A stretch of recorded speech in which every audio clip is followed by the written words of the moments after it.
Hey everyone, it's Ben Hardy here, and in today's video, we're reviewing the Ford Mustang Mach-E Select, aka the affordable Mach-E, that also, I'm pretty sure qualifies for the federal tax credit. Don't quote me on that. Anyways, before we get into this video, a huge shout out and thank you to the Larch Miller Ford Lincoln here in Pro for giving me some time with this Mach-E. I'm going to include a link to their inventory in the description down below so you can check out what they have currently. If you have any questions, just ask for John Jenks.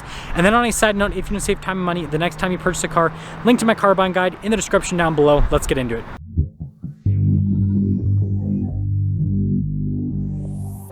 Let's start off by going over some performance information. So this has a 70 kilowatt hour battery pack paired to a dual electric motor setup, giving it 224 miles of electric driving range. Now this has 266 horsepower and then 428 pound-feet of torque.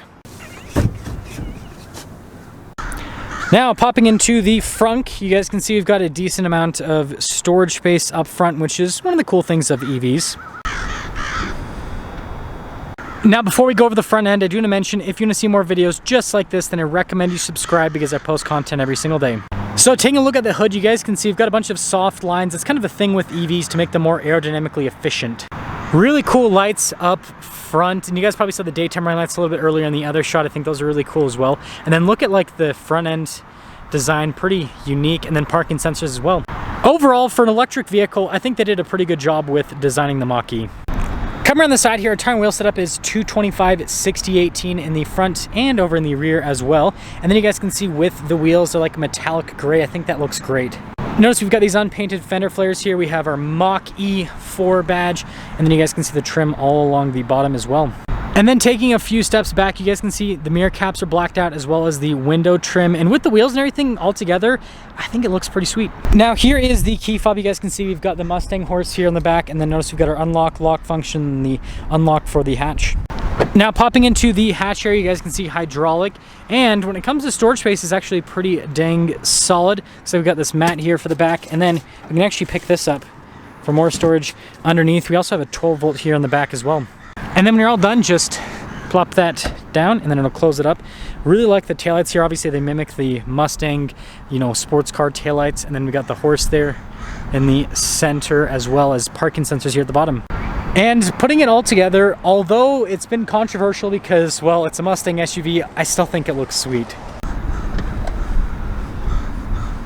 Now popping inside, here's a quick look at the door panel. We got this cool like metallic trim at the top, and then look at all the padding down below with all of the stitching, and the handle's pretty interesting for the opening. And then you guys can see storage down below. And then here are the seats. Look at the stitching design all down the center portion. Legroom here in the back is pretty solid. Got a little storage pocket here. We've got some vents and then some USB action. And then headroom back here is also great. And would you look at this? We got a cup holder armrest. Now taking a look at the front door panel, you guys can see again with the trim here, and then look at all of the padding and stitching. All of our window controls here, and then the handle. We've got our mirror adjustments as well, door lock and unlock, and the mirrors do have blind spot monitoring. And then here's the front seat, has that same cool stitching design, and then you can see all of our power adjustments on the side. Got the double pull for the front, and then we have our light controls right here, and then I like the trim here, the stitching, and then you guys can see the other trim. Steering wheel, by the way, manually adjustable.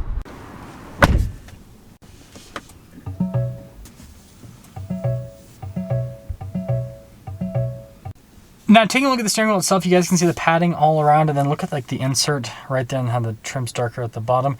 Got our volume controls here, voice command controls. We've got adaptive cruise control as well. Turn signal stock, and we have our windshield wiper stock. Now you have our gauge cluster here in the center. Notice it shows us our range, state of charge 95%, and then you can see like the miles per hour, and I love how it says ground speed. I think that's hilarious. And then it lets us know that we're in one pedal drive. Now in reverse, we do have a backup camera with trajectory lines that turn at the steering wheel. We also have that bird's eye view because this has the 360 camera system. So from a camera perspective, it's great. Now as for the rest of the infotainment system, it's this giant tablet, as you can see.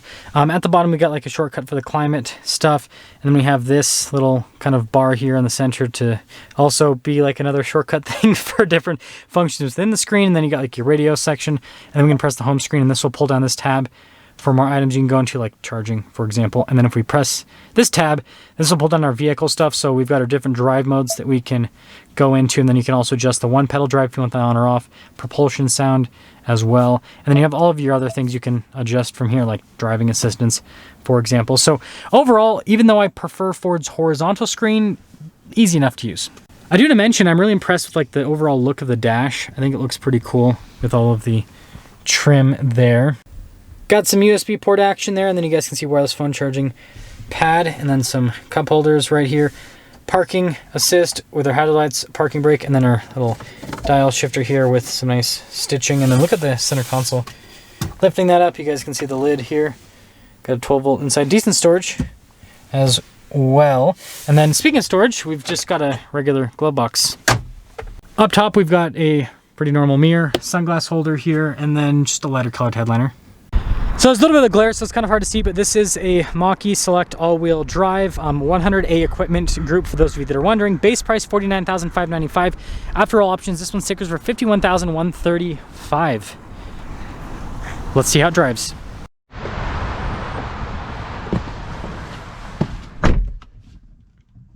Okay, well, let's talk about visibility here on the Ford, so you guys can see visibility of the hood, both of the mirrors, do a blind spot monitoring, and throughout the rest of the rear.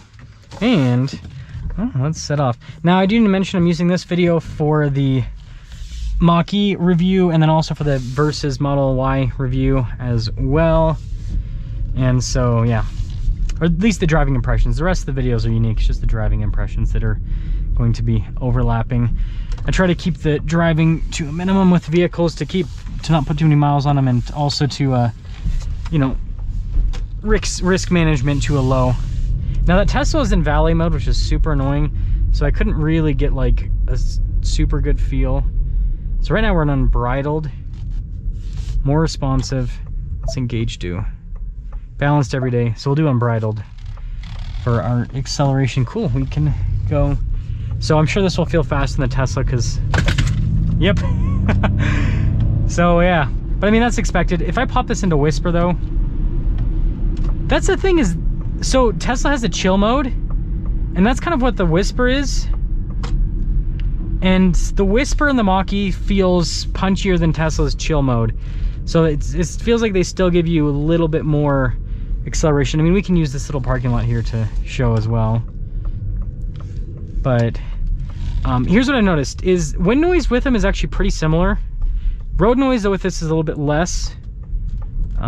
Seat comfort's relatively similar, but again, there's like a huge price difference between both of them, which is crazy, like $15,000 roughly.